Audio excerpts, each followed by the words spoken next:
أعوذ بالله من الشيطان الرجيم بسم الله الرحمن الرحيم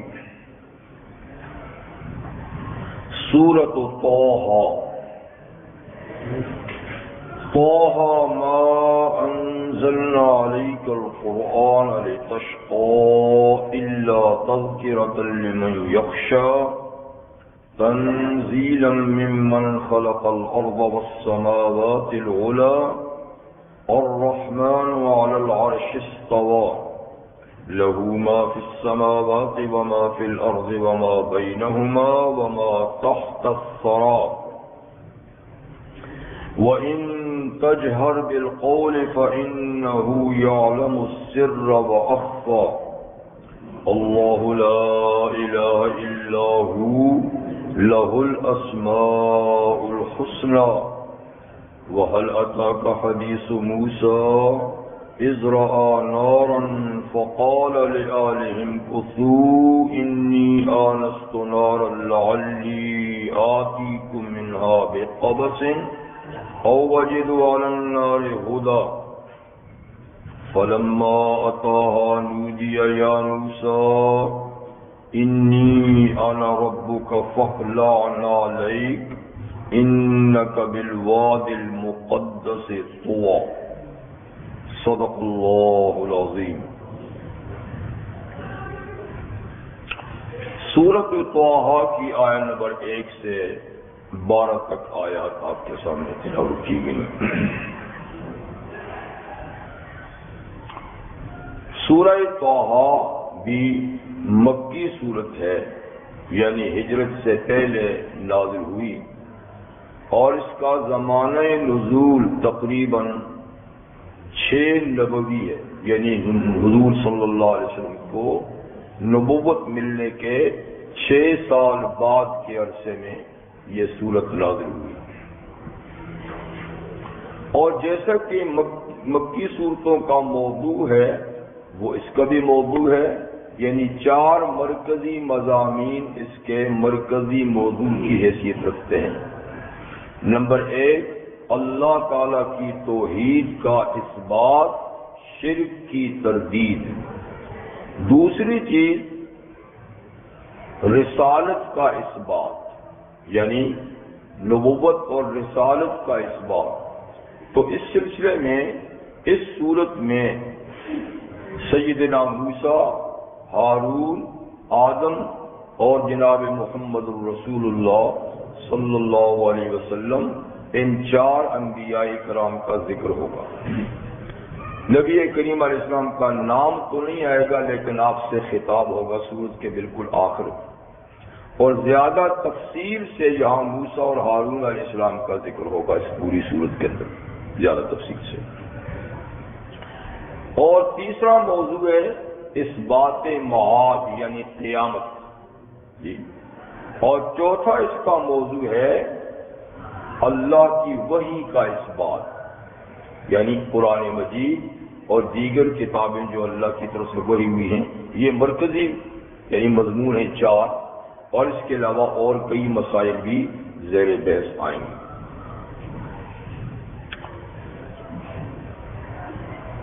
اس سورت کی ابتدائی چند آیات سے ایک تاریخی واقعہ بھی متعلق ہے، وہ یہ کہ اسلام کے ایک جلیل القدر سپوت سیدنا عمر بن خطاب رضی اللہ تعالیٰ عنہ کے اسلام لانے کی وجہ بھی اسی سورت کی ابتدائی آیات، انہی آیات سے متاثر ہو کر سیدنا عمر رضی اللہ تعالیٰ عنہ مسلمان ہوئے اور حلقہ بگوش اسلام ہوئے، اور ایسے وقت میں حلقہ بگوش اسلام ہوئے کہ وہ شمع رسالت کو بجھانے کے لیے آ رہے تھے، تو بجھانا تو کیا، اس کو اور فروغ کرنے کے لیے اللہ نے ان کو چن لیا۔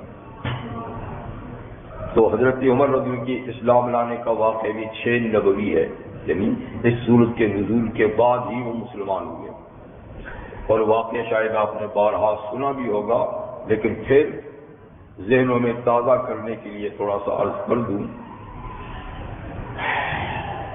کہ اللہ نے جب رحمت عالم صلی اللہ علیہ وسلم کو نبوت اور رسالت سے سرفراز کیا، آپ کے سر پہ تاج نبوت سجایا، آپ نے کار نبوت کا آغاز کیا، تو آپ کو پتہ ہے کہ وادی مکہ کے باشندے آپ کے شدید ترین دوست ہونے کے بعد دشمن بن گئے، جتنے پیار کرتے تھے اتنی عداوت کرنے لگے، یہاں تک کہ نبی کریم صلی اللہ علیہ وسلم کے جانی دشمن ہو گئے، ٹھیک ہے۔ لیکن بہرحال حق کا چراغ جب اللہ تعالیٰ روشن کرتے ہیں تو دنیا کی کوئی طاقت اسے بجھا نہیں سکتی۔ نور حق شمع الہی کو بجھا سکتا ہے کون، جس کا حامی ہو خدا اس کو مٹا سکتا ہے کون۔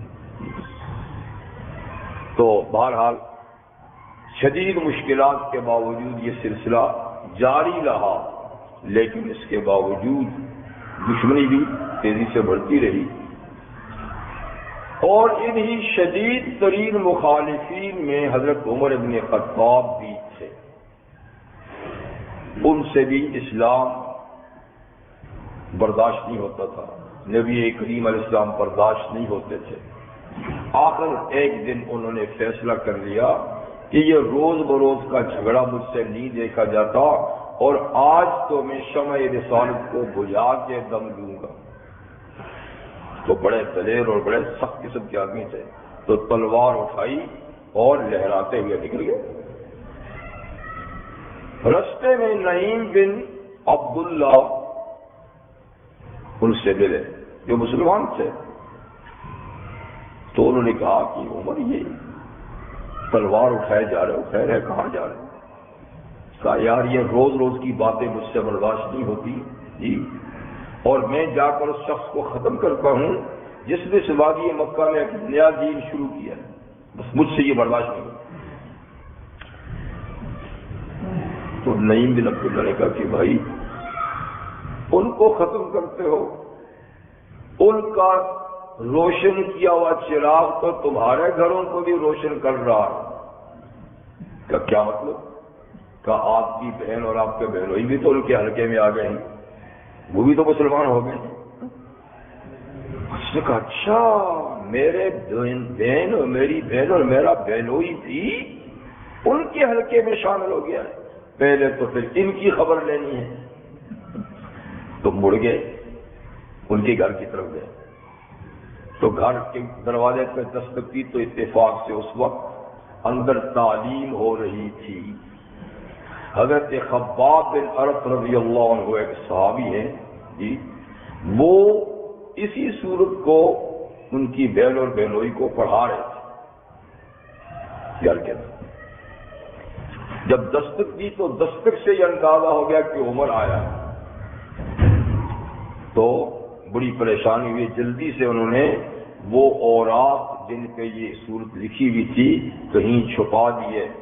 حضرت خباب بھی کہیں کسی گھر کے کونے میں دبک گئے، چھپ گئے، اور بہن اور بہنوئی نے باہر دروازہ کھولا تو حضرت عمر بڑی تیز اور تند لہجے میں بولے کیا پڑھ رہے تھے تم لوگ؟ کیونکہ خبر تو لگ چکی تھی، کیا پڑھ رہے تھے؟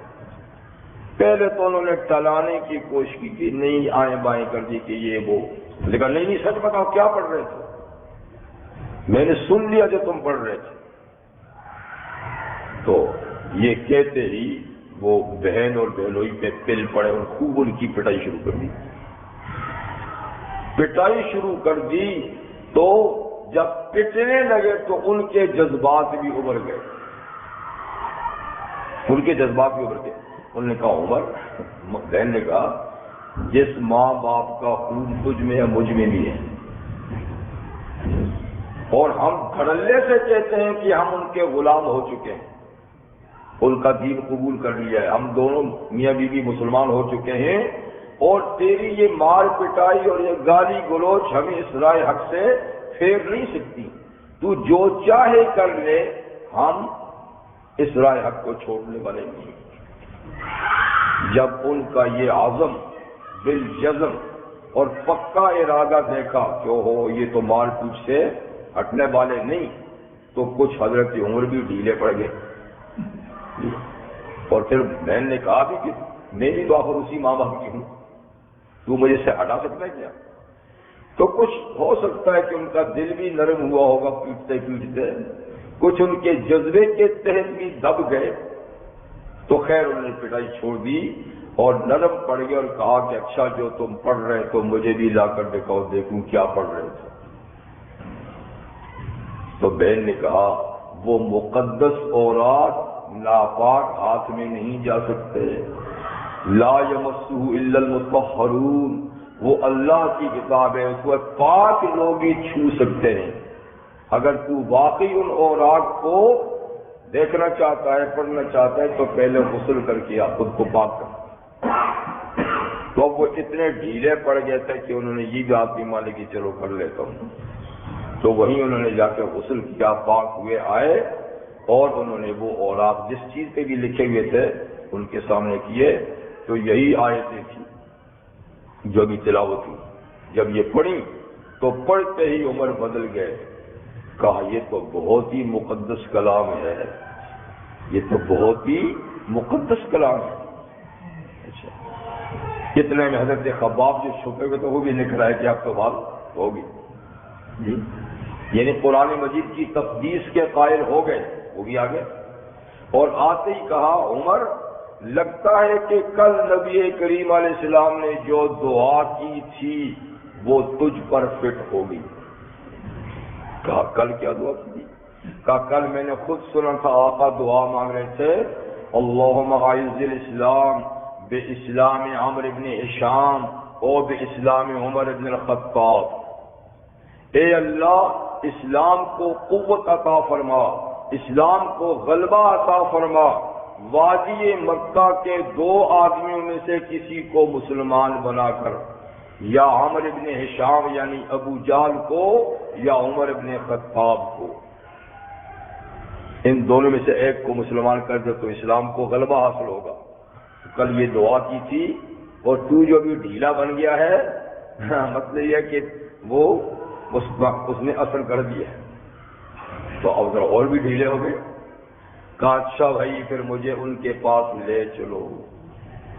ان کے پاس تو خیر نبی کریم علیہ السلام کی خدمت میں ان کو لے کر گیا. آپ صفا پہاڑی کے پاس دار بنی ارقم کے اندر ارقم بن ابی ارقم رضی اللہ عنہ کے گھر میں اس وقت تعلیم وغیرہ دیا کرتے تھے. تو وہاں گئے اور نبی کریم صلی اللہ علیہ وسلم کی حفاظت کے لیے دروازے پہ حضرت حمزہ جو چند دن پہلے مسلمان ہوئے تھے ان کے چچا وہ کھڑے تھے. ان کے آنے کی جو اطلاع ہوئی اندر کہ عمر آ رہا ہے جی، تو حضرت حمزہ نے کہا آنے دو، ڈرنے کی کیا بات ہے؟ اگر وہ مطیع اور فرما بردار بن کے آیا تو ہم اخلاق محمدی کا نمونہ پیش کریں گے، اور اگر بات دوسری ہوئی تو میں بھی حمزہ ہوں، تلوار میرے پاس بھی خبر لے لوں. تو خیر حضرت عمر اتنے میں آ گئے اور سیدھے اندر گئے تو حضور بیٹھے ہوئے تھے. تو آپ نے فرمایا عمر کب تک اللہ اور اللہ کے رسول سے ہٹ دھرمی کرتے رہو گے؟ کب تک ضد کرتے رہو گے؟ کب تک مخالفت کرتے رہو گے؟ تو وہ تو ڈھیلے بڑی بنے تھے. انہوں نے کہا یہ ساری چیزیں چھوڑ دی ہیں اور اب صرف غلامی کے لیے آیا ہوں، اطاعت کے جذبے سے آیا ہوں. تو آپ نے کلمہ شہادت پڑھا اور پہلا موقع تھا کہ اس گھر میں نعرہ تکبیر بلند ہوا. پہلی مرتبہ خوشی کا مسلمانوں نے اظہار کیا اور پہلی مرتبہ تھی کہ انہوں نے کہا آج نماز بیت اللہ میں پڑھی جائے گی، اب گھر میں نہیں پڑھیں گے. کہ ہم شرک تو علن اعلان کریں اور اللہ کا نام چھپ کر دیں. آئیے میرے ساتھ جائیے. تو بہرحال اللہ تعالیٰ نے ان کی وجہ سے اسلام کو عزت بخشی اور وہ اسلام کے بہت بڑے نامور سپوت بنے اور دنیائے اسلام میں جماعت صحابہ میں دوسرے نمبر کے انسان بنے حضرت عمر بن خطاب رضی اللہ عنہ. خیر ان میں انقلاب کس چیز سے آیا؟ سورہ طٰہٰ کی ان آیات سے آیا. یہ تھوڑی سی بات. تو اس سورت کا آغاز ہوتا ہے طٰہٰ سے، اور طٰہٰ جیسے اس سے پہلی سورت کا آغاز تھا کاف ہا یا عین صاد سے، حروف مقطعات. یہ بھی حروف مقطعات ہے. طٰہٰ حروف مقطعات کے بارے میں آپ کو کئی دفعہ بتا چکا ہوں کہ ان کا حقیقی اور واقعی معنی اللہ ہی جانتے ہیں یا اللہ کے نبی. یہ ایک راز ہے اللہ اور نبی کے درمیان. اس کا حقیقی مفہوم کسی کو معلوم نہیں. البتہ تقریبی معنی کئی حضرات نے کچھ کیے ہیں کہ طٰہٰ سے مراد طاہر العقیدہ، ہا سے مراد ہادی، یعنی اے نبی آپ طاہر العقیدہ بھی ہیں، آپ کا عقیدہ، آپ کا عمل، آپ کے اخلاق پاکیزہ ہیں، اور آپ لوگوں کے لیے ہادی بنا کر بھیجے گئے ہیں. یہ معرفی کیا گیا.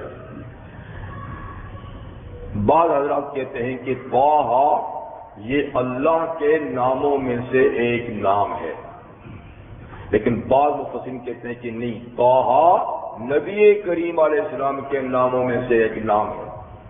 تو ایک نام آپ کا ہے یاسین، ایک نام ہے طٰہٰ. تو بہرحال اللہ کا نام ہے یا اللہ کے نبی کا نام ہے یا اور کوئی اس سے اللہ تعالی کو معنی مطلوب ہے، جو بھی ہے حروف مقطعات میں سے یا ناموں میں سے نام ہے. طٰہٰ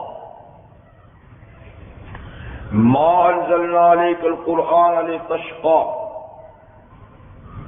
اوپر گزرا کرنا اس سورت کے اینڈ پر انما یسرناہ بلسانک لتبشر بالمتقین، کہ اے نبی صلی اللہ علیہ وسلم ہم نے اس قرآن کو آپ کی زبان میں آسان کیا ہے، آپ کی عربی زبان میں، اور بڑا آسان کر کے ہم نے اس کے قرآن کو نازل کیا ہے تاکہ آپ اس سے متقین کو بشارت سنائیں اور جھگڑالو قوم کو اللہ کے عذاب سے ڈرائیں. تو آخر میں تھا قرآن کے بارے میں، یا آغاز میں ہے قرآن کے بارے میں کہ ما انزلنا علیک القرآن لتشقی، ہم نے آپ پہ قرآن اس لیے نہیں نازل کیا کہ آپ مشقت میں پڑ جائیں، پریشانی میں پڑ جائیں. قرآن آپ کو مشقت میں ڈالنے کے لیے، پریشان کرنے کے لیے تو ہم نے نہیں اتارا. یہ تو بڑے راحت پہنچانے والی کتاب ہے. اچھا، تو مشقت کا کیا مطلب ہے کہ قرآن مشقت کے لیے نہیں اتارا؟ اس کا ایک مطلب یہ ہے کہ شروع میں، آغاز میں آپ کو پتہ ہے کہ ساری رات کی نماز ضروری تھی. یا ایھا المزمل قم اللیل، ایک کمبلی اوڑھنے والے نبی ساری رات قیام کر.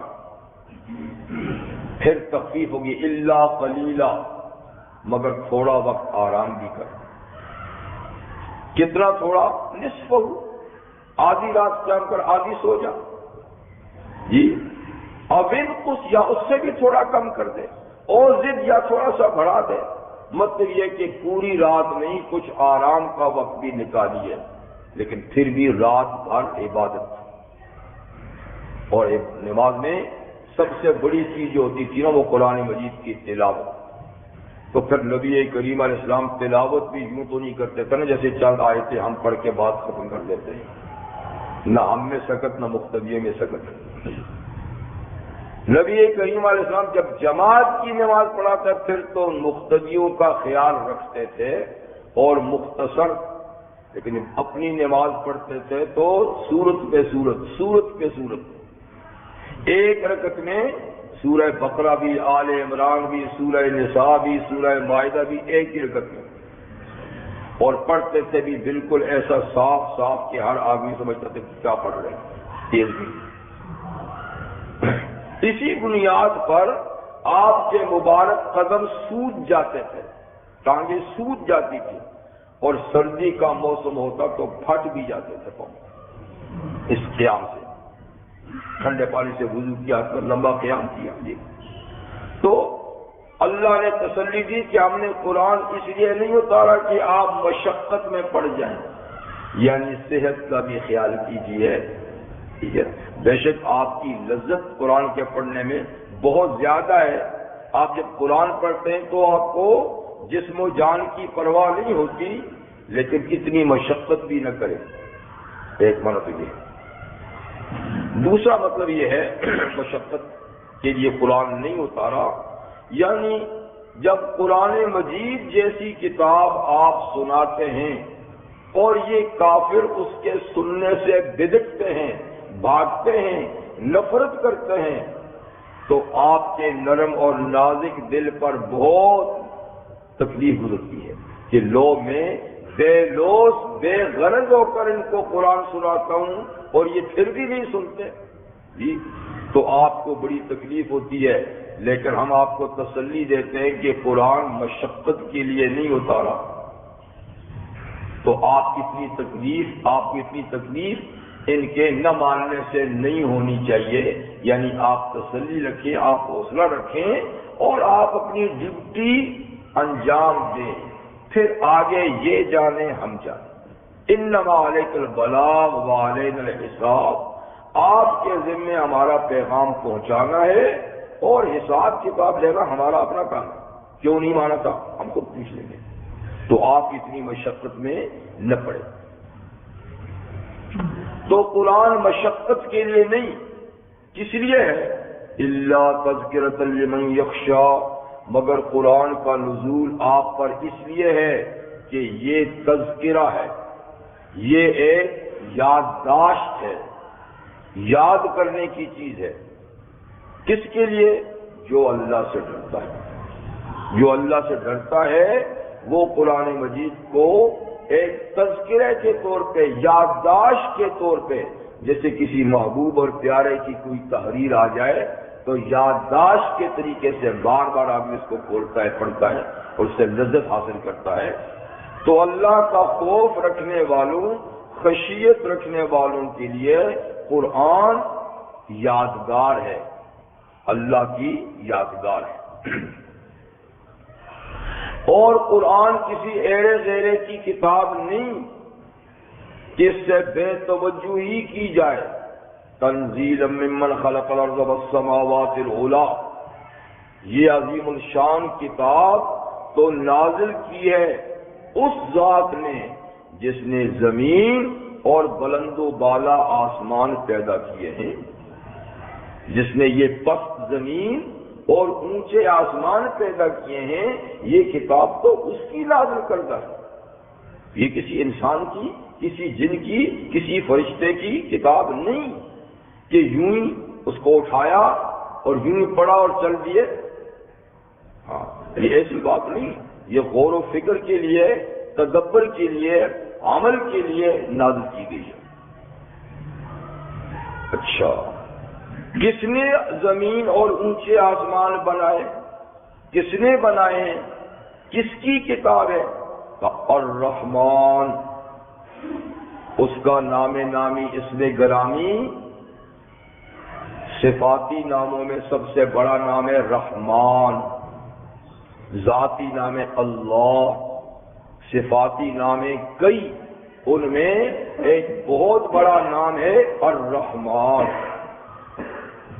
تو یہاں یہ نہیں کہا کہ اللہ نے نازل کیا ہے، کہا جس نے زمین اور اونچے آسمان بنائے ہیں اس نے قرآن نازل کیا ہے۔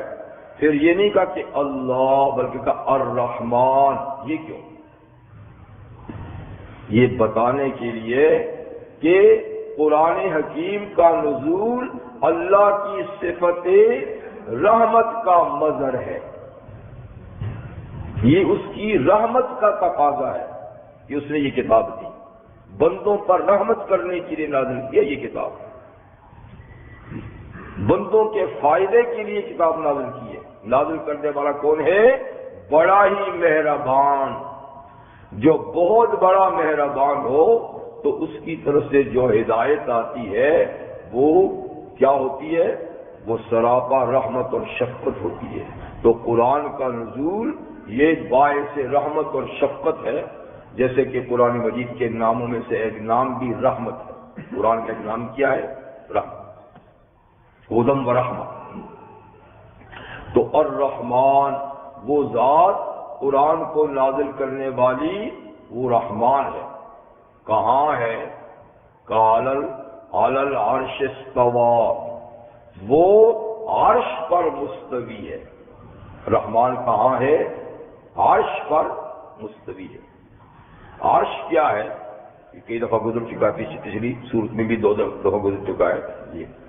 تو عرش کا معنی ہوتا ہے تخت شاہی ہماری اصطلاح میں، یعنی وہ اسٹیج جس پہ کنگ پرانے زمانے میں بیٹھا کرتے تھے، بادشاہ بیٹھا کرتے تھے۔ اب تو بادشاہوں کو بھی وہ چیز نصیب نہیں ہے۔ اب کنگ تو دنیا میں ہے، پر یہ عام طور پر دفتروں میں اور صوفوں پہ بیٹھتے ہیں، عرش نہیں ہے۔ پہلے زمانے میں ان کی نشست کے لیے اسٹیج ہوتا تھا جی، اور اسٹیج پہ پھر کرسی ہوتی تھی، اور کرسی پہ بیٹھتے تھے اور سر پہ تاج ہوتا تھا۔ تو گویا یہ تخت شاہی، یہ حکمرانی اور حاکم اور بادشاہ کی بادشاہی کی علامت ہوتی تھی۔ تو اللہ تعالیٰ تو کسی جگہ پہ بیٹھنے سے پاک ہے۔ کھڑا ہونا، بیٹھنا، چلنا پھرنا، آپ آنا جانا تو مخلوق کی صفات میں سے ہیں، اللہ ان صفات سے پاک ہے۔ بہرحال اللہ کی حکمرانی کا تقاضا یہ ہے کہ اس کا عرش بھی ہے، اس کا عرش بھی ہے، اور وہ عرش پر مستوی بھی ہے۔ عرش الہی کے بارے میں قرآن حکیم میں ہے کہ وہ رب العرش العظیم، اللہ عرش عظیم کا رب ہے۔ تو پوری مخلوق میں سب سے بڑی مخلوق کیا ہے؟ عرش۔ جو ساتوں آسمانوں سے اوپر جنتیں ہیں، اور جنتوں سے بھی اوپر کیا ہے؟ عرش۔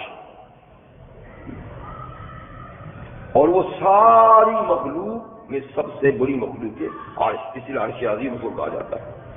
تو رحمان کہاں ہے؟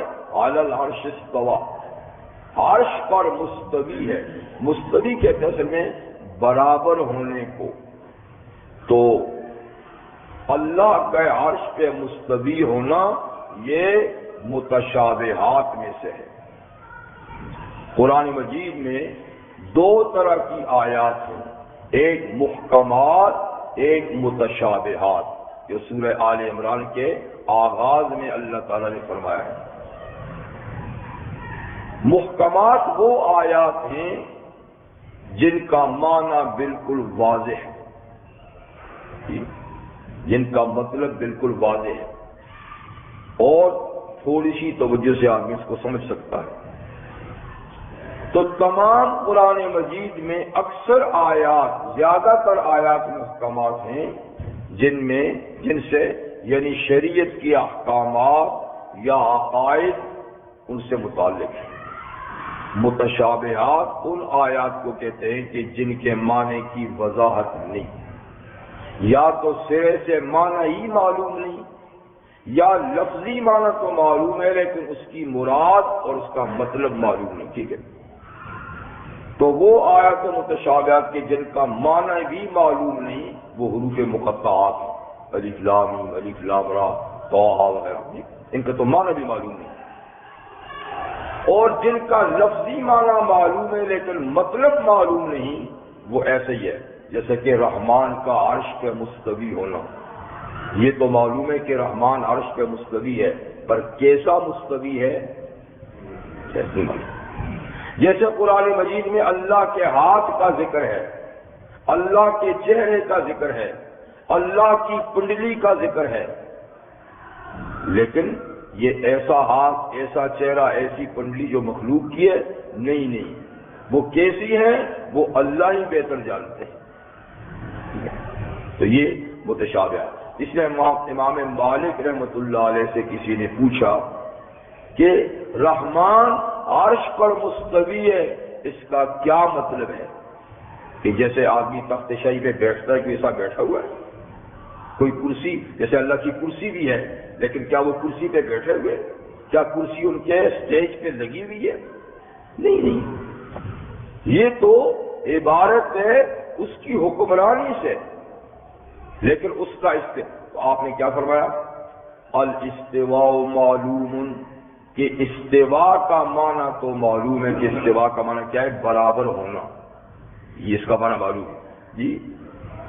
والکیفیت مجہولۃ، لیکن رحمان کس طرح مستوی ہے عرش پہ، وہ کیفیت معلوم نہیں، اور فرمایا والسوال عنہ بدعۃ، اس کے بارے میں سوال کرنا بھی بدعت ہے۔ اتنا سمجھ لو کہ رحمان عرش پہ مستوی ہے، بس آگے اب جانے کی کوشش نہیں کرو کہ کیسا مستوی ہے، وہ کسی کو معلوم نہیں، سوال تک کرنے کی گنجائش نہیں۔ کسی کو کوئی کہے اللہ کا چہرہ کیسا ہے، نہیں، اللہ کا چہرہ ہونا معلوم ہے، کیسا ہے یہ معلوم نہیں۔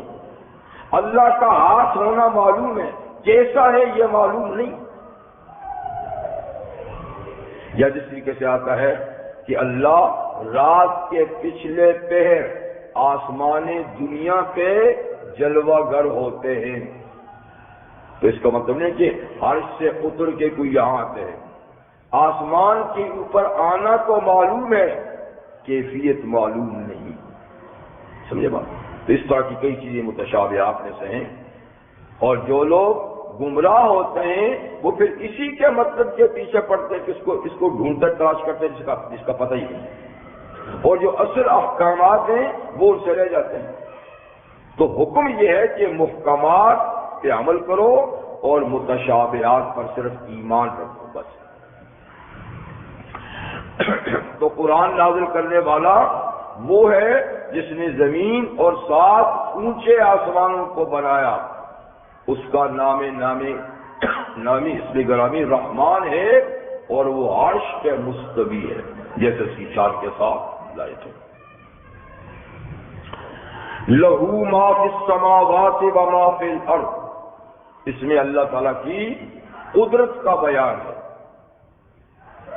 طاقت کا بیان ہے کہ وہ ذات جس نے قرآن کو نازل کیا، جو عرش پہ مستوی ہے، اس کی پاور کیا ہے۔ لہو ما فی السماوات و ما فی الارض، جو کچھ آسمانوں میں اور جو کچھ زمین میں ہے بس سب اسی کا ہے۔ اچھا، تو زمینوں اور آسمانوں کے اندر سب اس کا ہے، تو وما بینہما، زمین آسمان کے درمیان میں جو کائنات ہے یہ بھی اسی کی ہے، اور وما تحت الثری، اور گیلی مٹی کے نیچے جو کچھ ہے وہ بھی اسی کا ہے۔ گیلی مٹی تحت الثری، ثری کہتے ہیں گیلی مٹی کو، تو آپ نیچے مٹی کو کھودے نا تو نیچے مٹی گیلی آئے گی، کسی نہ کسی حد تک گیلی ہو جائے گی، مطلب کہ زمینوں کے نیچے بھی اسی کا ہے، زمین کے اوپر بھی اسی کا ہے، زمین آسمان کے بیچ کی فضا میں بھی سیارے ستارے نظام شمسی اسی کا ہے، اور اوپر آسمان اور آسمان کے اندر جتنی مخلوق ہے سب اسی کا ہے۔ تو حاصل یہ ہے کہ کل کائنات اسی کی ہے، وہ اتنا طاقتور ہے، کل کائنات اس کی ہے۔ یہ تو اللہ کی قدرت ہوئی۔ اب اللہ کے علم کی بات کہ علم کتنا ہے۔ قدرت تو یہ ہے کہ کوئی چیز اس کی قدرت سے باہر نہیں، جب سب کا مالک وہ ہے تو سب پر قادر بھی وہی ہے۔ لیکن علم کی بات کہتے وہ ان تجہر بالقول، اگر تو زور سے بات کر تو کر، تیری مرضی ہے، اگر تو زور سے بات کر تو کر۔ فَإِنَّهُ يَعْلَمُ السِّرَّ وَأَخْفَى، وہ تو چپکے کی بات بھی سنتا ہے اور بہت خاموشی کی بات بھی سنتا ہے۔ زور تو زور ہے، لیکن وہ چپکے والی بات بھی سنتا ہے، وہ اخفا، اور جو چپکے سے بھی زیادہ چھپی ہوئی بات ہے وہ بھی سنتا ہے۔ تو علم کا حال یہ ہے کہ کوئی چیز ظاہر یا چھپی ہوئی اس سے چھپی نہیں، کوئی بات کتنی بھی چھپی ہوئی ہو اللہ سے چھپی ہوئی نہیں۔ اور فرمایا یعلم ما توسوس به نفسه، آدمی کا دل جو خیالات پیدا کرتا ہے اللہ ان خیالات سے بھی، جو دل میں وسوسہ خیال آتا ہے اللہ خیال سے بھی واقف ہے۔ اور یہ کہ وَهُوَ عَلِيمٌ بِذَاتِ الصُّدُورِ، وہ سینے کے راز بھی جانتا ہے، سربستہ راز بھی جانتا ہے۔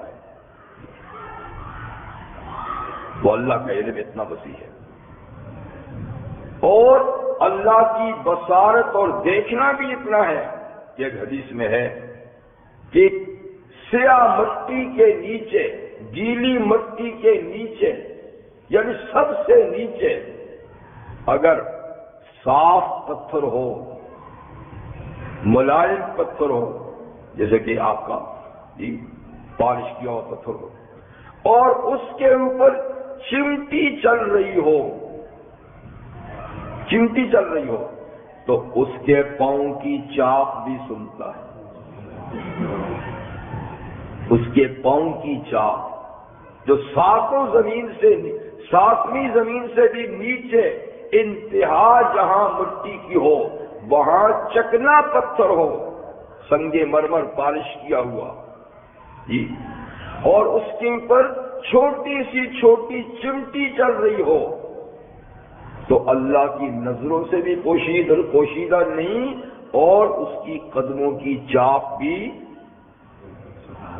اِنَّهُ يَعْلَمُ الْجَهْرَ وَأَخْفَى، یعنی وہ ان تجہر بالقول، اگر آپ زور سے بات کریں تو کریں، زور کی بات تو ہر کوئی سنتا ہے، لیکن فَإِنَّهُ يَعْلَمُ السِّرَّ، اللہ پوشیدہ بات بھی سنتے ہیں، جانتے ہیں، وہ اخفا، اور جو پوشیدہ سے بھی زیادہ مخفی ہو، زیادہ چھپی ہوئی ہے، اس کے لیے کوئی چیز چھپی ہوئی نہیں۔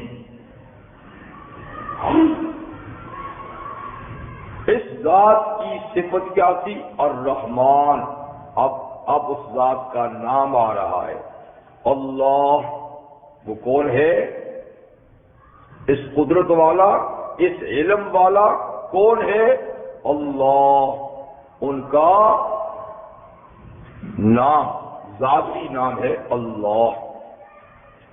وہ ایسی ذات ہے کہ لا الہ الا ہو، اس کے سوا کوئی معبود نہیں، لائق عبادت نہیں، مرجع خلائق نہیں کہ جس کی طرف توجہ کی جائے، کوئی ایسی ذات نہیں، اللہ مگر وہی ہے۔ اچھا، لہ الاسماء الحسنی، ہے تو وہ ایک ہی ذات ہے، اور اس کا ایک ہی نام ذاتی ہے اللہ جی، لیکن اس کے اچھے اچھے کئی نام ہیں، صفاتی اچھے لہ الاسماء، اس کے کئی نام ہیں، الحسنی اچھے جو اس کی کارکردگی پر، اس کی صفات پہ دلالت کرتے ہیں۔ تو 99 نام تو ماشاءاللہ آپ بھی جا بجا چارٹ میں دیکھتے ہیں کہ اللہ کے اسماء الحسنی، لیکن 99 ہی نہیں، 99 تو ایک حدیث میں آئے ہیں، بلکہ اللہ تعالیٰ کے تو ہزاروں نام ہیں، ہزاروں نام جی۔ تورات میں الگ ہیں، زبور میں الگ ہے، اور جو ملائکہ جن سے اللہ کو یاد کرتے الگ ہیں۔ جب انشاءاللہ ہم جنت میں جائیں گے تو وہاں اور نام اللہ کے آشکارا ہوں گے جی، اور قیامت کے دن رحمت عالم صلی اللہ علیہ وسلم کو اللہ اور ناپنے نام بتائیں گے جن سے اللہ کو یاد کر کے آپ پھر سفارش کریں گے۔ تو کتنے ہی نام ہیں اللہ تعالیٰ کے اسماء الحسنی جی۔ یہ بات ابتدائی آیات ہوگی، پھر دیکھیے اس میں قرآن کا بھی ذکر ہو گیا جی، قرآن کو نازل کرنے والے کا بھی ذکر ہو گیا، جس پہ قرآن نازل ہوا ان کا بھی ذکر ہو گیا۔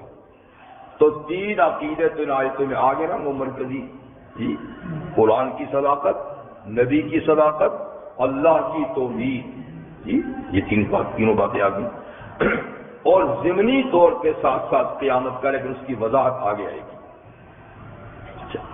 جیسے میں نے عرض کیا تھا کہ 4 مرکزی عقائد میں دوسرا عقیدہ تھا اثبات رسالت، اور اثبات رسالت کے لیے یہاں میں نے کہا 4 انبیاء کرام کا ذکر ہوگا۔ سیدنا موسیٰ علیہ السلام، ان کے برادر حضرت ہارون علیہ السلام، اور ابو البشر حضرت آدم علیہ السلام، اور جناب رحمت للعالمین صلی اللہ علیہ وسلم کا ذکر ہوگا۔ تو سب سے زیادہ ذکر سورہ طٰہٰ میں حضرت موسیٰ و ہارون علیہ السلام کا ہے، جو یہاں سے آغاز ہوتا ہے اور کئی رکوع تک یہ جائے گا۔ اور صرف سورہ طٰہٰ کی بات نہیں، حضرت موسیٰ و ہارون علیہ السلام کا ذکر خیر دیگر انبیاء کرام کی نسبت سب سے زیادہ قرآن میں انہی کا ذکر ہے۔ اور سورہ بقرہ میں آپ دیکھیے ان کا ذکر ہے، اور پھر کئی سورتوں میں تو مستقل بنیاد پر آگے سورہ قصص آئے گی، سارا انہی کا ذکر ہے، سورہ طٰہٰ میں اکثر انہی کا ذکر ہے، سورہ شعراء میں، سورہ اعراف میں، اور یعنی کئی صورتوں میں کا۔ تو سب انبیاء کرام میں سب سے زیادہ جو قرآن میں ذکر ہے وہ کس کا ہے؟ حضرت موسیٰ علیہ السلام کا۔ تو اتنا کیوں ذکر کیا؟ اس لیے کہ موسیٰ علیہ السلام اور ان کی قوم کا معاملہ رحمت للعالمین صلی اللہ علیہ وسلم اور آپ کی امت کے ساتھ ایسا ہے کہ بہت چیزیں ملتی ہیں، بہت چیزیں۔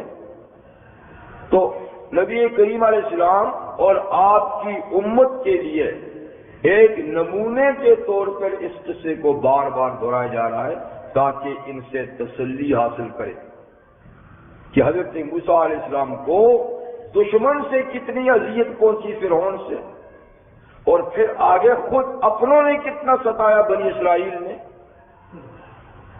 تو جناب رحمت للعالمین صلی اللہ علیہ وسلم کو بھی دشمنوں نے کتنا ستایا مکہ میں، اور مدینہ میں منافقوں نے کتنا اپنے بن کر ڈسا۔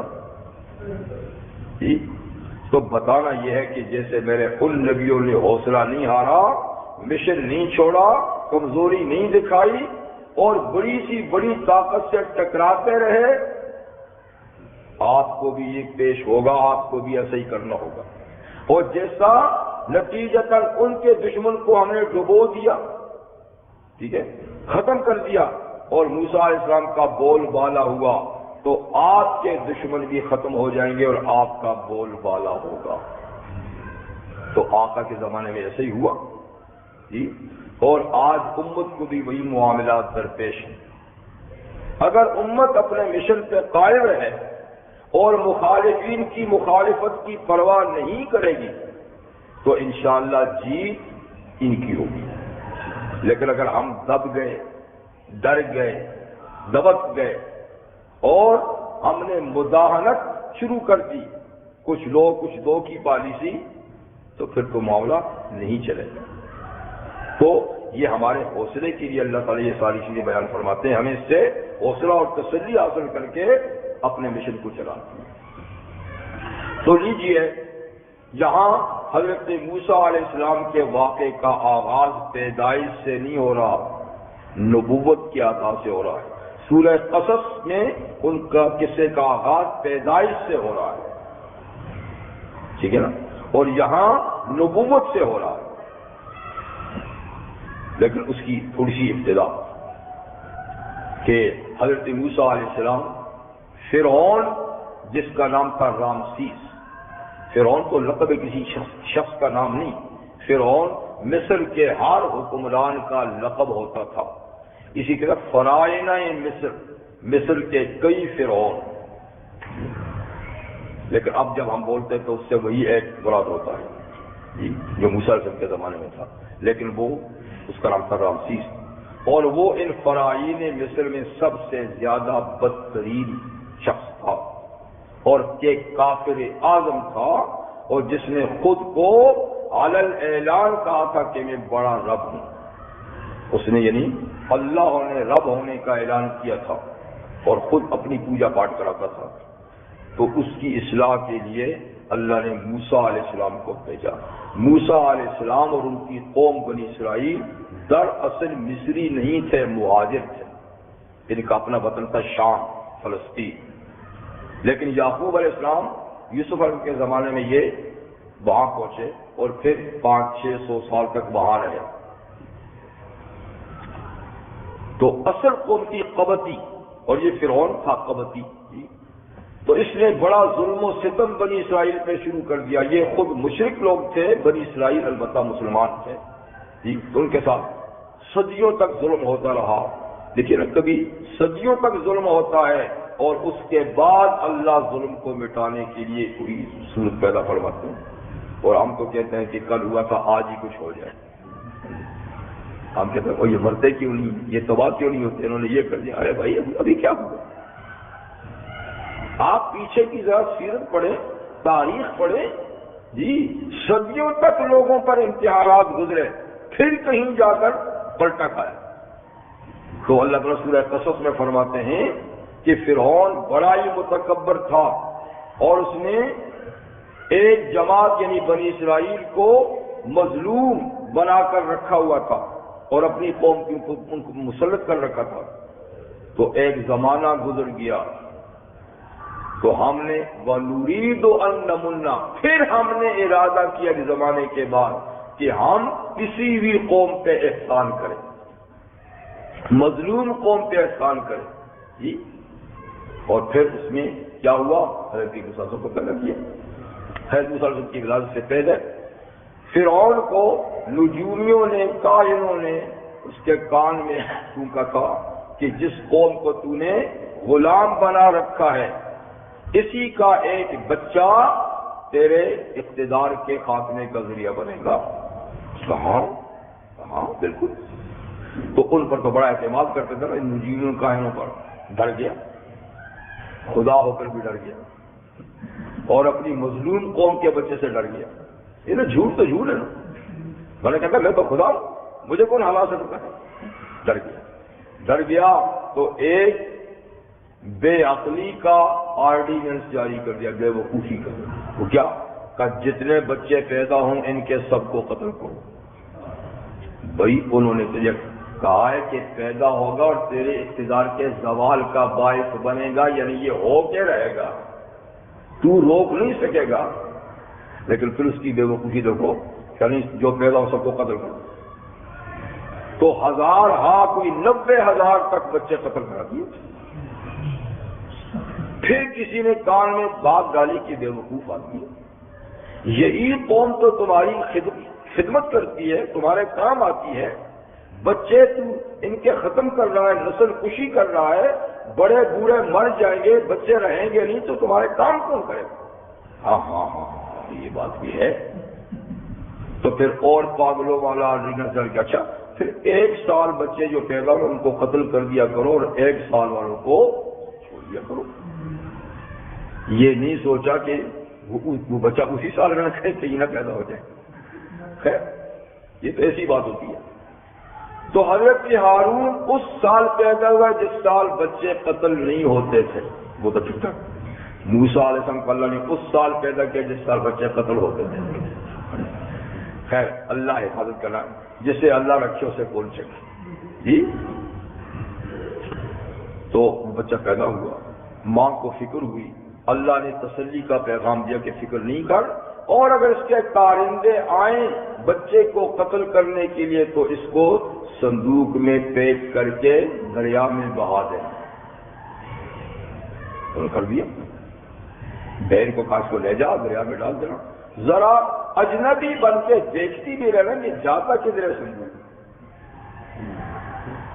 گھر کی تلاشی تو نہیں چلی، وہ بہا دیا، بہن اجنبی بن کے ساتھ دی۔ تو اللہ نے آگے دریا جا کر جو نہر فرعون کے محل کے نیچے سے گزرتی تھی نا، وہ ایگزیکٹ لے گیا صندوق بس سیدھا جانے کے، تو گیا اور محل کے نیچے جا کے رک گیا۔ وہ کہیں لان میں بیٹھے ہوئے دیکھ رہے ہوں گے، اور صندوق آیا، تو کہا وہی صندوق ہے، اس کو نکالو، کیا ہے؟ نکالا تو اسے اللہ کا نبی، اللہ کا کلیم موسیٰ۔ اچھا، تو بڑا پیار ہوگا۔ اس کا بیٹا نہیں تھا، ایک بیٹی تھی گنجی سی، بیٹا کوئی نہیں تھا۔ تو بیوی کو رحم آیا حضرت آسیہ رحمہ اللہ کہ ہمارا بیٹا نہیں ہے، اور یہ پتہ نہیں گمنام سا کوئی بچہ ہے، نہ معلوم کون ہے، اس کو ہم بیٹا بنا، کتنا خوبصورت بھی ہے ماشاءاللہ۔ اس نے تو پہلے کہا نہیں انہی کا ہوگا۔ کس کو پتا ہے کہ ان کا ہوگا؟ جی اگر ان کا ہو بھی تو معصوم بچہ ہے، ہم پالیں گے، ہمارا ہو جائے گا۔ تو خیر اس کی بات نہیں، ٹھیک ہے چل کوئی بات نہیں۔ نے کہا کہ یہ ہمیں کوئی نفع پہنچائے گا، ہم اس کو بچہ بنا لیں گے۔ تجھے پہنچائے گا، مجھے تو اس سے امید نہیں ہے، اس کا تجھے نہیں ہے تو لو ہو، لیکن ہر بیوی کی بھی ماننی پڑتی ہے۔ تو مان لی اور بچے کو سنبھال لیا، اور پھر اس کی دودھ کی بات آئی تو اللہ نے ماہی کا دودھ راس کرایا۔ ماہی کے پاس پلتا رہا، تنخواہ بھی ملتی رہی، یہاں تک کہ موسیٰ علیہ السلام جوان ہو گئے تو نبی تو پیدائشی نبی ہوتا ہے، اپنے اخلاق، عادات، عدل انصاف سے۔ یوں تو وہ شہزادے تھے مصر کے، لیکن دل میں تھا کہ یہ حکومت جو ہم لوگ کر رہے ہیں اور یہ جو بابا حکومت کر رہا ہے، پتہ نہیں انصاف بھی ہو رہا ہے کہ نہیں۔ ہم تو ہر وقت شاندار کمروں میں بیٹھے ہوئے ہیں، عیش و عشرت کر رہے ہیں، پتہ نہیں پبلک کا کیا حال ہے۔ تو کبھی پبلک کا بھی دیکھنا چاہیے۔ تو ایک دن رات کو نکل گئے موسیٰ علیہ السلام، بھیس بدل کے دیکھا تو ایک اسرائیلی اور ایک قبطی لڑ رہے تھے۔ اسرائیلی قبطی ظلم کر رہا تھا، تو موسیٰ علیہ السلام کو دینی حمیت بھی تھی اور پھر ظلم بھی تھا، تو بات اچھی نہیں لگی، اور قبطی کو ہٹانے کے لیے صرف ایک مکہ رسید کیا پڑے، لیکن یہ مکہ موسیٰ علیہ السلام کا تھا، اللہ کے نبی کا تھا۔ اللہ کے نبی کی قوت جتنی قوت کسی میں نہیں ہوتی، تو ہٹانے کے لگا تھا، لیکن وہ پیام اجل لڑ گیا، وہ تو گرا تو گیا۔ اب موسیٰ بڑے متفکر ہو گئے کہ پہلی گشت میں، اور وہ بھی ان کا آدمی مرا، یہ تو اب گھر واپس نہیں گئے۔ اتنے میں ان کا ایک خیرخواہ تھا، پارلیمنٹ کا ممبر، ایک خیرخواہ تھا، تو وہ بھی ڈھونڈتا ادھر بیس چھڑ گئی کہ ایک قبطی بڑھ گیا ہے، موسیٰ بھی غائب ہے، تو لگتا ہے کہ یہ کارروائی اسی کی ہے، وہ ہے بھی نہیں یہاں پر، تو جلدی اس کو پکڑو اور اس کے بدلے میں تختہ دار پہ چڑھاؤ، سیدھی بات ہے۔ تو وہ بیچارہ بھاگتا شہر میں گھومتا ہے، تو کسی کنارے پر موسیٰ سے مل گئے، کہا موسیٰ ان الملا یأتمرون بک لیقتلوک، جی پارلیمنٹ میں بحث ہو رہی ہے، بل پیش ہو گیا ہے جی کہ آپ کو قتل کرنے کا فیصلہ ہو چکا ہے، یوں پکڑے گئے، تو فاخرج انی لک من الناصحین، ملک مصر سے نکل کے بھاگ جائیے، میں آپ کا خیر خواہ ہوں، گھر واپس کو چھوڑیے، شہر ملک ہی چھوڑ دیجیے۔ تو حضرت موسیٰ علیہ السلام بالوں وہاں سے نکل گئے، تو کہاں جائیں؟ مدین ایک علاقہ تھا، اب بھی ہے مدین جی، تو یہ قبائلی علاقہ سمجھیے اس کو، جہاں اس کی حکومت نہیں تھی، تو ادھر کا رخ کیا۔ خیر چلتے آپ وہاں پہنچے، اور میں لمبی بات نہیں کرتا اس لیے کہ بات اور زیادہ لمبی ہو جائے گی۔ تو وہاں کنویں پہ پہنچے تو حضرت شعیب علیہ السلام کی بیٹیوں سے ملاقات ہوئی، خیر ان کو بکریوں کو پانی پلایا، بیٹھے اجنبی سے جان پہچان بھی نہیں ہے، بھوکے پیاسے بھی ہیں۔ ان بچیوں نے کہا کہ آج ہمیں ایک اللہ کا نیک بندہ جو اس ملک میں کبھی ایسا کوئی نہیں کرنے والا ملا، اس نے انہوں نے کہا جلدی اس کو بلا کے لاؤ۔ شعیب صاحب نے لڑکیوں کو بھیجا، ایک لڑکیاں اس نے بلایا، ان کے پاس گئے اور ساری روداد ان کے سامنے پیش کی۔ انہوں نے تسلی دی کہ فکر کی بات نہیں ہے، یہاں فرعون کی پہنچ نہیں، یہاں اس کی حکومت نہیں، نجوت من القوم الظالمین، موسیٰ بس آپ ظالموں سے بچ کے آ گئے، یاد ہے، اور میں بوڑھا آدمی ہوں، دیکھیے میرے بیٹیاں یہ دو، یہ بکریاں ہیں، اگر آپ میرے پاس 8 یا 10 سال خدمت انجام دیں، ہمیں خادم کی ضرورت ہے، ملازم کی ضرورت ہے، تو میں اس کے بدلے میں ایک بیٹی آپ کو بیاہ دوں گا۔ اچھی بات ہے، معاہدہ ہو گیا، 8-10 سال آپ باہر ہے، اور معاہدے کے مطابق آپ کو ایک بیٹی انہوں نے شادی کر کے دی. اب 10 سال کا بڑا عرصہ تک ان کے دل میں خیال ہے کہ ماں سے اور بھائی سے ملاقات کرنی چاہیے، اور شاید وہ فائلیں وائلیں بھی گم ہو گئی ہوں یا کچھ بھی ہو گیا. تو اجازت دی تو شوہر صاحب نے کہا چلو ٹھیک ہے جاؤ. بیٹی بھی ساتھ کر دی، بکریوں کا ریوڑ بھی دے دیا، جاؤ. اب چلے تو رستے کا پتہ نہیں، 10 سال پہلے آئے تھے، رستے اس زمانے میں کہاں ایسے تھے مصر جانے کے لیے. تو رات کی تاریکی، رستہ بھی بھول گئے، سردی بھی تھی، بعض روایت میں کہ بیوی بھی امید سے تھی. تو بڑی مشکلات ہوئی. اچانک ان کو دور پہاڑی پہ آگ نظر آئی. تو ان سے کہا کہ تم یہاں رہو، تو مجھے آگ نظر آتی ہے، میں جا کر وہاں سے آگ لے آؤں گا، یا جہاں آگ ہوتی ہے وہاں کوئی آدمی بھی ہوتا ہے، تو مصر کا رستہ بھی بھول چکا، اس سے رستہ معلوم کر لوں گا، آگ لے آؤں گا، تو ہمارے لیے مسئلہ آسان ہو جائے گا. تو آپ وہاں چلے اس جگہ سے. جب وہاں گئے تو وہاں آگ نہیں تھی. یہ وہاں سے آگا ہے. وَهَلْ أَتَاكَ حَدِيثُ مُوسَىٰ، اور اے نبی مکرم صلی اللہ علیہ وسلم، کیا آپ کے پاس موسیٰ علیہ السلام کی وہ بات، وہ قصہ آیا ہے؟ یعنی ہم نے تو کئی آیات میں وہ قصہ ذکر کیا ہے، یعنی آیا ہے، آپ کو پتہ ہے، آپ کو معلوم ہے، کیونکہ ہم نے یہ قصہ کئی صورتوں میں ذکر کیا ہے. اور وہ قصہ یہ کہ اذ رأى نارا، جب موسیٰ علیہ السلام نے آگ دیکھی، دور ایک جگہ نے آگ دیکھی، فقال لآلہ، تو انہوں نے اپنی آل کس کو کہتے ہیں؟ بیوی کو کہتے ہیں. ماشاءاللہ. آل کس کو کہتے ہیں؟ بیوی کو کہتے ہیں. کچھ لوگ کہتے ہیں بیویاں آل نہیں ہیں، داماد اور بیٹی اور نواسے آل ہیں. ہم کہتے ہیں وہ بھی ہیں، وہ بھی ہیں، لیکن اصل میں آل عربی زبان میں بیوی کو کہا جاتا ہے. اہل بیت یعنی گھر والے. کون ہوتے ہیں؟ گھر والی. وہ نہیں جو کسی زمانے میں گھر سے دوسرے گھر میں چلے جائیں. نا بیٹی کی تو جب شادی ہو جائے گی تو اس کا دوسرا گھر ہو جائے گا، وہ اس گھر کی اہل بیت ہو جائیں گے. داماد ادھر چلا جائے گا، ان کا الگ گھر ہو جائے گا. تو آدمی کا اہل بیت یا اہل در اصل بیوی ہوتی ہے. بیٹے بیٹیاں ایک وقت تک ہیں، پھر ان کے گھر الگ ہو جاتے ہیں. تو اپنی بیوی سے کہا، اور ہم کہتے ہیں کہ وہ بھی اہل بیت ہیں، اس لیے کہ حضور نے ان کو بھی کہا کہ اے اللہ یہ میرے اہل بیت ہیں. تو حضور علیہ السلام کے کہنے پہ وہ بھی اہل بیت، لیکن در حقیقت تو بیویاں اہل بیت ہیں. اپنی اہل سے کہا کیا؟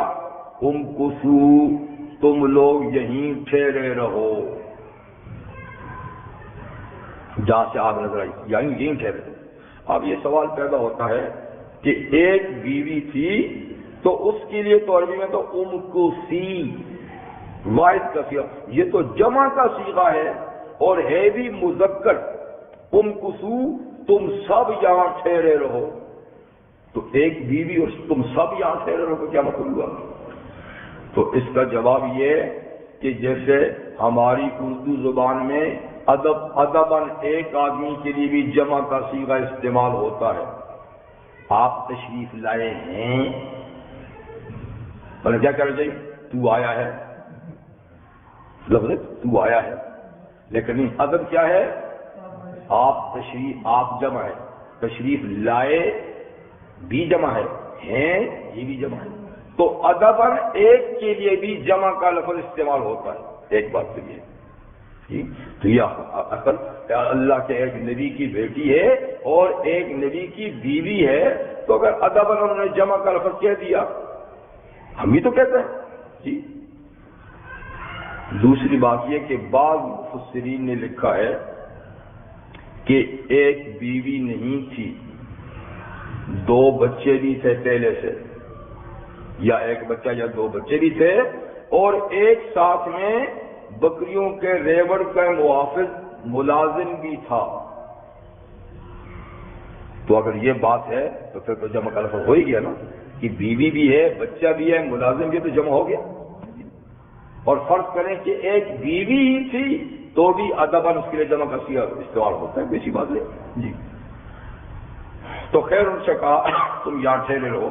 انی آنست نارا، میں نے وہ آگ دیکھی ہے، وہ آگ دیکھی ہے، تو میں جاتا ہوں.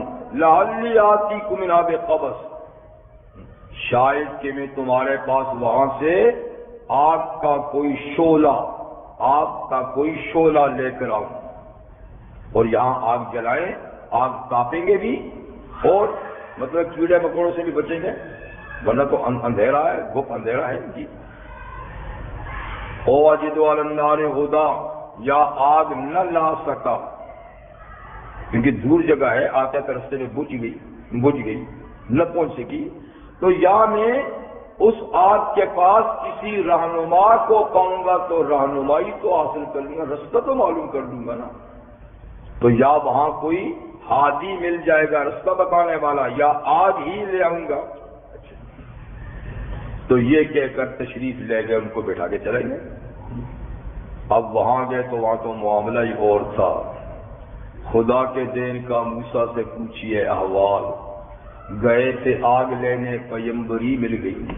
گئے تھے آگ لینے، پیمبری مل گئی. فلما طاہا، جب موسیٰ علیہ السلام اس آگ کے پاس آئے تو آگ نہیں تھی، وہ اللہ کا جلوہ تھا، یعنی اللہ کا جلوہ تھا جو ایک درخت سے ظاہر ہو رہا تھا. دیکھا تو حیرت میں ڈوب گئے، آگ کے شعلے بھڑک رہے ہیں پر دھواں نہیں. اور جوں جوں آگ بھڑکتی ہے تو درخت اور سرسبز و شاداب ہوتا جا رہا ہے، جلتا نہیں. تو حیرت میں یہ کیسی آگ ہے کہ درخت جلتا نہیں اور سرسبز و شاداب ہو جاتا ہے اور دھواں بھی نہیں.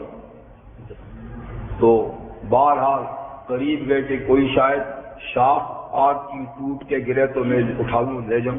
آدمی تو نظر ہے نہیں وہاں پر، لیکن جتنا قدم آگے بڑھاتے ہیں تو آگ اور آگے چلی جاتی ہے، پیچھے ہٹتے تو پھر آ جاتی ہے اس درخت کے پاس. تو ہے درخت، تو حیرت میں ڈوبے ہوئے ہیں. اتنے ہی میں آگ کے اندر سے آواز آئی، نودیا یا موسیٰ، پکارا گیا اے موسیٰ. آگ نہیں ہے، یہ آگ نہیں ہے. انی انا ربک، میں تیرا پروردگار ہوں، یہ میرا جلال ہے، آگ نہیں ہے. یہ میری تجلی ہے، آگ نہیں ہے. تو تجلی کا ظہور ہو رہا تھا مطلب کہ اس درخت سے، ٹھیک ہے نا. حضرت موسیٰ علیہ السلام نے یہ آواز جب سنی تو جیسے ہم آواز سنتے ہیں نا ادھر سے یا ادھر سے یا ادھر سے، یہ نہیں، ہر طرف سے آواز سن رہے ہیں، چاروں طرف سے سن رہے ہیں، اور صرف کانوں سے نہیں سن رہے، پورے جسم سے سن رہے ہیں. ایسی آواز کبھی نہیں سنی. ہم تو کانوں سے سنیں، ہم تو ایک طرف سے سنیں، یہ ہر طرف سے آ رہی ہے اور ہر جسم کے ہر عضو سے سنی جا رہی ہے. اور تو موسیٰ علیہ السلام کو اللہ کے یعنی نبی پیدائشی طور پہ تو نبی تھے ہی، نبوت ملی نہیں تھی نا، تو اس لیے آپ کو کوئی جھجک نہیں ہوئی، آپ کو بلکہ یقین ہو گیا کہ بولنے والے اللہ ہیں، کوئی فرشتہ، کوئی جن یا کوئی اور مخلوق نہیں. یہ بولنے والے جس کی جو آواز ہر طرف سے سنتا ہوں تو یہ اللہ کی ہو سکتی ہے، کسی مخلوق کی ہو تو کسی ایک طرف سے آواز آئے. تو انی انا ربک، میں آپ کا رب ہوں. تو کہتے ہیں کہ موسیٰ نے فوراً کہا لبیک، آپ میرے رب ہیں، میں حاضر ہوں. وہ آواز آتی آپ لبیک کہتے ہو، آواز آتی آپ لبیک کہتے ہیں. یہ تو تعارف ہوا کہ آگ نہیں، میں آپ کا رب ہوں. انہوں نے بھی جان لیا کہ یہ میرا رب ہے. دوسرا حکم ملا، فخلا نعلیک، موسیٰ اپنے جوتے اتار دے، اپنے جوتے اتار دے. کیوں؟ انک بالوادی المقدس طویٰ، اس لیے کہ موسیٰ آپ ایک پاکیزہ وادی میں تشریف لائے ہیں جس کا نام ہے وادی طوا. تو یہ جگہ تھی کوہ طور، ٹھیک ہے نا؟ جگہ کیا تھی؟ کوہ طور. کوہ طور پہاڑ، چھوٹی سی پہاڑی ہے جی. اور جس وادی میں یہ کوہ طور ہے اس وادی کا نام کیا تھا؟ وادی طوا. تو یہ مقدس وادی ہے. کیا مطلب؟ یعنی اللہ زمین ساری اللہ کی ہے، لیکن اللہ نے زمین کے بعض ٹکڑوں کو فضیلت دی ہے یا نہیں؟ جیسے زمین کا سب سے زیادہ مقدس ترین ٹکڑا وہ ہے جس کو ہم حرم محترم کہتے ہیں، حرم محترم. تو اسی طرح یہ وادی طوا، اس کو بھی اللہ تعالیٰ نے مقدس بنایا. یا یہ کہ پہلے سے نہیں تھی، آج سے اللہ نے اس کو مقدس بنایا، یا یہ کہ پہلے سے اللہ نے اس کو مقدس بنایا ہوگا، یا آج سے مقدس بنایا. تو بال یہ مقدس وادی ہے طوا. تو آپ جوتے نکال لیجیے. جوتے نکالنے کا کیوں کہہ دیا؟ تو مفسرین کہتے ہیں یا تو اس لیے کہا کہ موسیٰ علیہ السلام نے جو جوتے پہنے ہوئے تھے وہ پاک نہیں تھے. تو ظاہر بات ہے مقدس جگہ میں ناپاک چیز نہیں لانی چاہیے، ادب کے خلاف. تو جوتے بعض کہتے ہیں کیوں گدھے کی کھال کے تھے، اور ان کی شریعت میں گدھے کی کھال کے جوتے جائز نہیں تھے. یہ بعض حضرات کا قول ہے. لیکن اصل بات یہی معلوم ہوتی ہے کہ ادباً نکلوائے گئے کہ ادب اور احترام کا تقاضا یہ ہے کہ جوتوں کے بغیر آئیے اور اس مقدس وادی کے تقدس کو جی حاصل کیجئے، ننگے پاؤں آ کے تقدس کو حاصل کیجئے. اور یہ ہمیشہ سے آداب میں یہ چلا آیا پہلے زمانے میں، یعنی بادشاہوں کے پاس جب جاتے ملاقات کے لیے تو جوتے اتار کے جاتے تھے، یا اس طریقے سے. اور جیسے ہمارے ہاں ہم مسجد میں آتے ہیں تو جوتے اتار کے آتے ہیں. تو ادب کا تقاضا ہے کہ مقدس جگہ میں آدمی برہنہ پا جائے، ننگے پاؤں جائے. ٹھیک ہے؟ تو اس لیے فرمایا.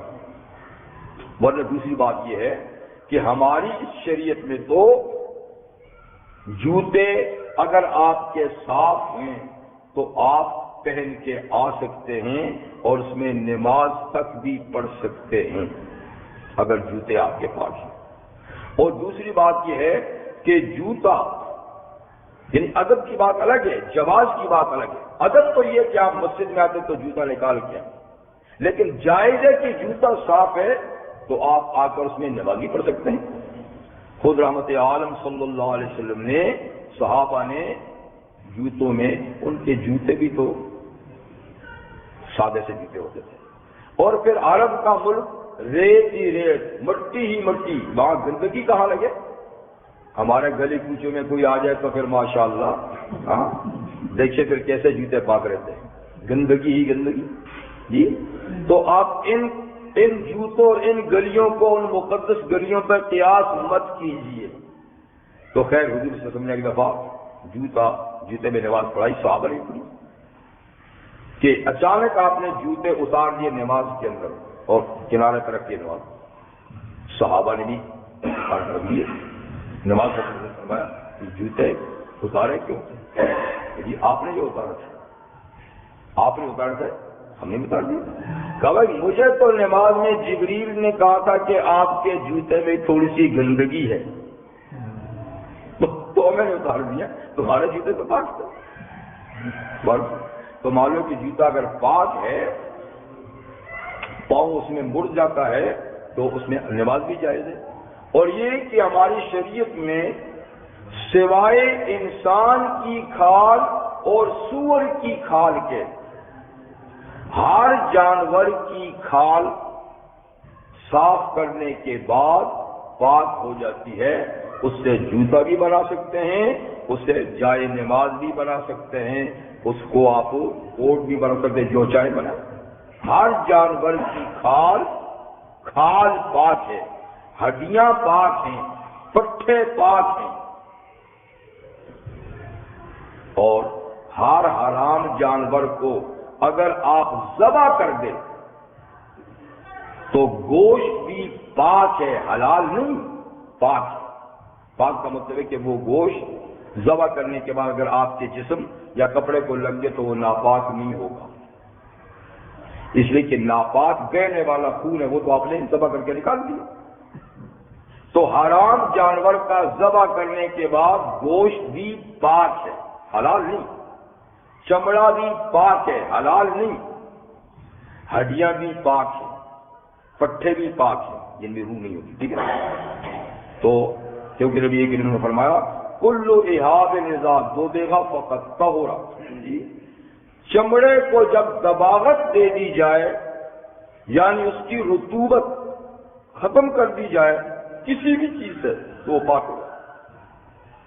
البتہ کتے کے چمڑے کے بارے میں بعض فقہاء کا اختلاف ہے، لیکن اس میں بھی جمہور یہی کہتے ہیں کہ دباغت کے بعد وہ بھی ٹھیک ہو جاتا ہے۔ تو مقصد یہ ہوا کہ ہر چمڑا سور کے علاوہ، سور کا چمڑا، اس کی ہڈیاں، اس کے بعد کوئی چیز بھی پاک نہیں، وہ نجس العین ہے۔ اور انسان کا چمڑا ناپاک نہیں، پاک ہے، لیکن کرامت اور شرافت کی وجہ سے اس کا استعمال حرام ہے، ورنہ تو سب کی کھالیں ہم نے نکالی ہوتی، یعنی دفن کرنے سے پہلے بھائی کھال تو اس کی اتارو۔ تو یہ انسان کی چونکہ توہین ہے، تذلیل ہے، اور انسان چونکہ ایک محترم چیز ہے، اس لیے اللہ تعالیٰ نے انسان کے گوشت کو اور اس کی کھال کو حرام قرار دیا ہے، ناپاک ہونے کی وجہ سے نہیں، عزت اور تکریم کی وجہ سے، اور سور کے ناپاک ہونے کی وجہ سے، اور باقی سب جانوروں کی کھالیں دباغ کے بعد صاف ہو جاتی ان کو۔ تو خیر حضرت موسیٰ علیہ السلام کو فرمایا کہ آپ ایک مقدس وادی میں تشریف فرما ہیں سو آپ جوتے اتار دیجئے، یعنی ادب کا تقاضا ہے۔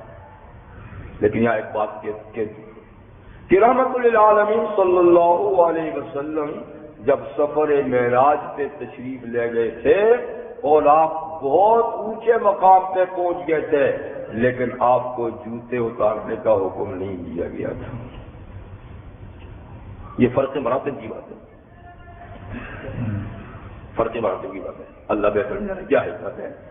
یعنی وہاں تک پرواز کی جہاں تک کوئی انسان، کوئی فرشتہ ہی نہیں گیا تو وہ کتنی مقدس جگہ ہوگی، لیکن آپ کو حکم نہیں کہ آپ جوتے اتار کے ہیں۔ اور یہاں زمین پر ایک مقدس مقام ہے، اور اللہ نے اپنے ایک پیغمبر جو بڑے کلیم ہیں ان کو کہا کہ جوتے اتار کے۔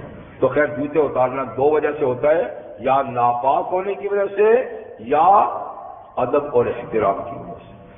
سبحانک رب الحمدک اشہد ان لا الہ الا انت اتوب الیک۔ الحمد للہ رب العالمین والعاقبۃ للمتقین والصلاة والسلام على اشرف الانبیاء وسید المرسلین وآلہ وصحبہ اجمعین۔ ربنا آتنا في الدنيا حسنة وفي الآخرة حسنة وقنا عذاب النار۔ ربنا إنا على ذكرك وشكرك وحسن عبادتك، ربنا وفقنا لما تحب وترضى واجعل آخرتنا خيرا من الأولى، ربنا تقبل منا إنك أنت السميع العليم وتب علينا إنك أنت التواب الرحيم۔ صلى الله تعالى على خير خلق سيدنا ومولانا محمد وآله وصحبه أجمعين۔